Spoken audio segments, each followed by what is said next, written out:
What if I told you that there is a hidden European gem that's been flying under the radar, waiting to be discovered? Hello and welcome back, fellow travelers. In this video, we will cover some of the highlights of our visit to Santa Maria Island, where we spent 3 nights during our recent trip to the Azores. After a short 20-minute flight from São Miguel, we arrived in Santa Maria in the late afternoon and made our way to our hotel, where we rested up at the pool for the rest of the day before heading out the next day to explore all of the sights this beautiful island has to offer.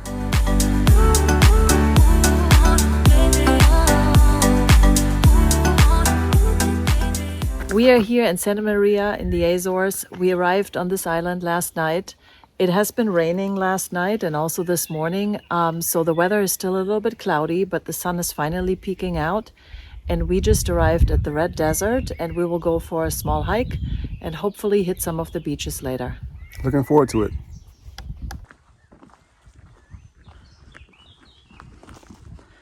There's literally nobody here but us.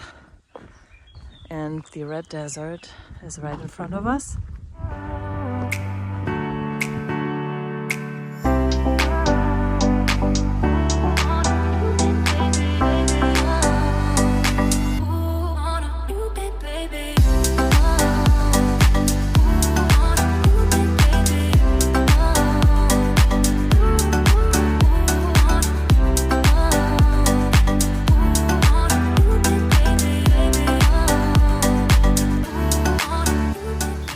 Hey, so we are inside of the Red Desert. It is absolutely peaceful here.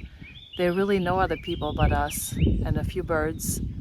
It is so much more beautiful and incredible than we had anticipated. It's quite large and the sand is red, and in some places it's yellow and a little bit hilly. It's really incredible. So we're gonna hike through here and we're going to see where it takes us. I think this actually goes out all the way to the ocean. So let's see how that goes.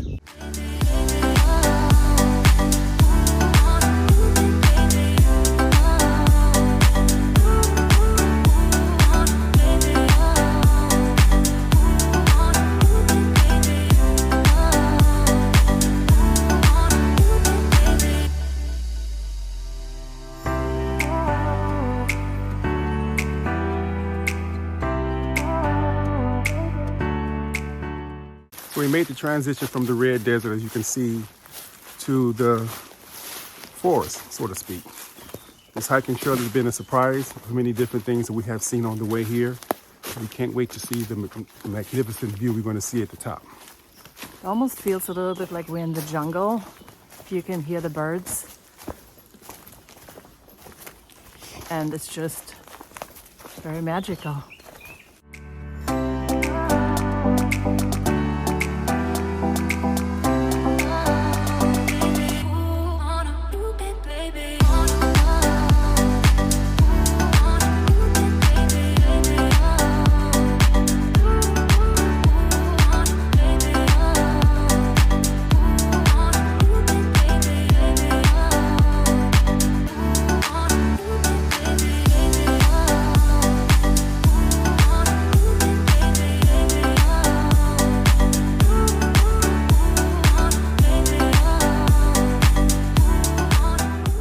After our magnificent hike in the Red Desert was over, we slowly made our way over to the east side of the island, and we stopped at several gorgeous viewpoints that were overlooking the ocean and the beautiful landscape.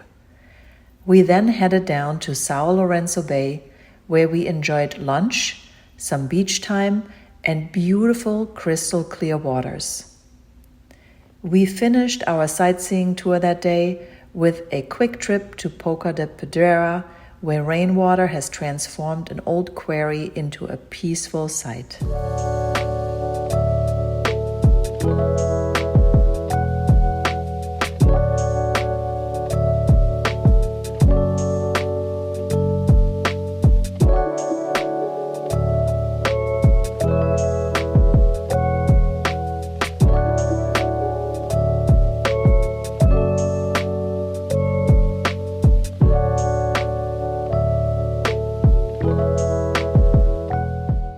So we're on our way to the lighthouse, and we took this road that went up the hill, and we just found ourselves in this most amazing forest here with these super straight trees. It's really hard to capture this without being here in person, but I'll try my best to take a video.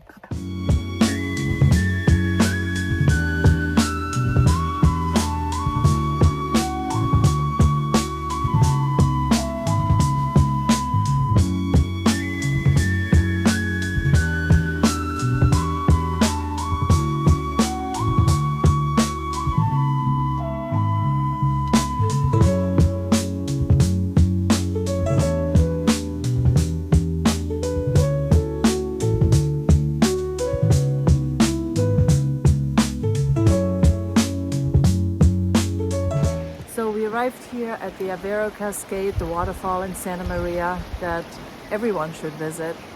It is a really tall waterfall. In fact, it is one of the tallest in the Azores, and it looks really, really cool, except for today there's not a lot of water because it really hasn't been raining in the last few weeks. So there's just a trickle of water coming down, but nevertheless, the view is absolutely spectacular and definitely worth a visit. Little ducks over here enjoying the pool of water.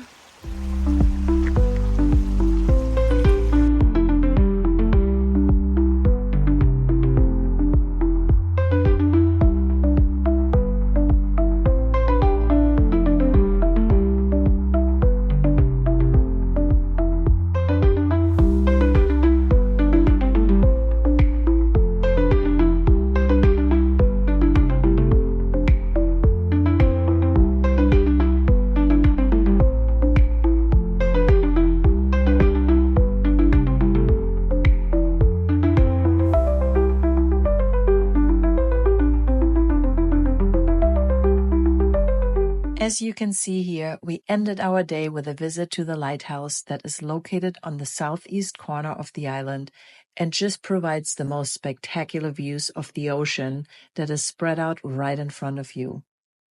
We then included a stop at Praia Formosa, another gorgeous bay with a beautiful 1 kilometer long yellow sand beach and very clear waters. Praia Formosa is a very popular beach for visitors to visit when they visit Santa Maria, and you definitely should check it out. The sand is yellow, which is extremely unusual for the Azores. Usually you find the sand to be black or brown, and the waves were not too strong, and it was easy for us to enjoy a quick dip in the water. We then headed over to enjoy dinner within Santa Maria's port at Club Noval, and slowly made our way back to our hotel, where we finished the day with some pool time and relaxation.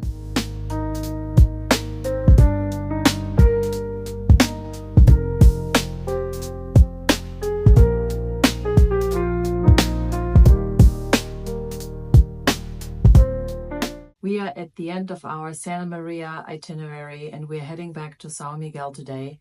And we wanted to spend a few minutes to share with you what are some of the highlights in Santa Maria and some of the things everyone should know before traveling here. So number one, let's talk about the island itself and the landscapes and the different things that you can see here. We were doing a few hikes and we came across things that we did not expect was there. Waterfalls, cows, plenty clouds on this island, and just beautiful, breathtaking views of the landscape. Very beautiful. Some really amazing panoramic viewpoints. This island has a lot more hills and mountains than we had expected, although it is overall a small island. The Red Desert definitely was a highlight of our trip. It was much larger than we had anticipated, and you could hike through that Red Desert and then walk to like a panoramic viewpoint overlooking the cliffs and the ocean, which was really incredible. And just overall, the landscapes are very varied, and the villages are very charming, and it's just a really gorgeous island. Now, on the other side, I will say this island only has about 5,500 people that live here year-round. It is very, very quiet. We were here in high season in July, and it just felt like we were the only people visiting some of the sites that we went to, which really surprised us. And honestly, it kind of adds to the charm of this island because you really feel like you're one of the first people to discover it, which is nice. But then, of course, on the downside, it also means there's a lot less to do. So if you're looking for like a very active nightlife, or you want to go out to bars and meet a lot of people, that is just really not happening here. So it was definitely very quiet. There are not a lot of restaurants here. Most of the restaurants we went to are in the main town, Vila Do Porto, which is where we stayed and which is where the airport is very close by too. But other than that, definitely when you go on the hikes, you need to be prepared, bringing some of your own water, some of your own snacks, because there really are no places to buy anything. This island is not really overran with any American tourists, but it may be more European people who know about this spot. So it's a great spot. I mean, there's not a lot of nightlife here. That is true, but that is also good. I mean, it's very peaceful. It's very quaint. It's very clean. And the people are very respectful. Let's talk about driving here. I did most of the driving. Most of the cars that you can rent here are manuals, so you need to know how to drive a stick shift. The roads can be very narrow in some places, sometimes so narrow that it only fits one car, and then if somebody comes from the front, someone has to back up, and can be a little bit stressful, especially if you're on the side of a cliff or in a very small, narrow town. So that is something to take into consideration. But given the fact that there were not a lot of people here with us, we barely ran into any issues with that. I think we had like one or two moments where it was a little tense with driving and, kind of getting into a little bit of a bottleneck with another car. But other than that, it was super easy to maneuver the car and drive around. Parking was no problem wherever we went. So it was overall a fairly pleasant experience. Let's talk about cost. For this specific visit that we had here in Santa Maria, overall, I felt it was very, very low.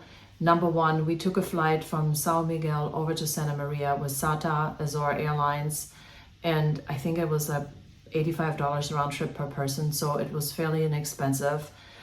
In terms of accommodation in Santa Maria itself, there really are not a lot of luxurious options. We were looking for something that had a little bit higher star level, something that had really decent reviews, and we were looking first at Airbnbs and self-catered apartments, but we couldn't find anything that we really liked. So we ended up booking ourselves into this hotel called Charming Blue, which is a renovated old farmhouse in the main city, Vila Do Porto, that was restored, and it is very nicely put together. It does have a pool, breakfast included, and it was overall really inexpensive compared to some of the other places that we have visited. In terms of the food, here I think I've mentioned earlier, there are not a lot of restaurants on this island. Overall, it was super low cost. We went out to dinner several times and spent less than 35 euros for two people, for two main items, a salad, a glass of wine, and a cocktail for my husband. They are very, very serious about protecting this island, also the vegetation and the wildlife, which is something that we greatly appreciate, and it makes it really special here because it is so clean and people take such great pride in the landscapes and the nature that they have here, which is absolutely incredible, and actually a theme that we've seen also on Sao Miguel when we visited there. Now let's talk about how long you want to stay here. So for us, this was a stopover. We spent most of our time in Sao Miguel, flew over to Santa Maria for 3 nights in total. So we had 2 full days here, and today we're flying back to Sao Miguel. I would say 2 full days definitely was enough for us. Serious hiking trails, longer type of hiking events. You can actually hike the entire island for 5 days, which is what several people here were doing. Then of course it makes sense for you to stay longer. But if you want to just check it out, 2 full days is definitely enough time. We're looking forward today to going back to Sao Miguel and exploring the rest of that island before we fly back to the US. And I will say this in closing, sometimes the adventure here is not just hiking. The adventure can actually be a car ride, because once you're in the vehicle and you travel in this island, you see so many beautiful, spectacular things just riding through town, riding through the villages. I mean, you will pull over on the side of the road when you see something like, wow, look at this. Let me get some pictures or video of this. So just riding through this island is an adventure itself. Just driving through here will allow you to see so many beautiful things. This was definitely a great trip for us. So if you have some extra time while visiting the Azores, definitely recommend checking out Santa Maria for 2 or 3 days, and hopefully you enjoy it as much as we did.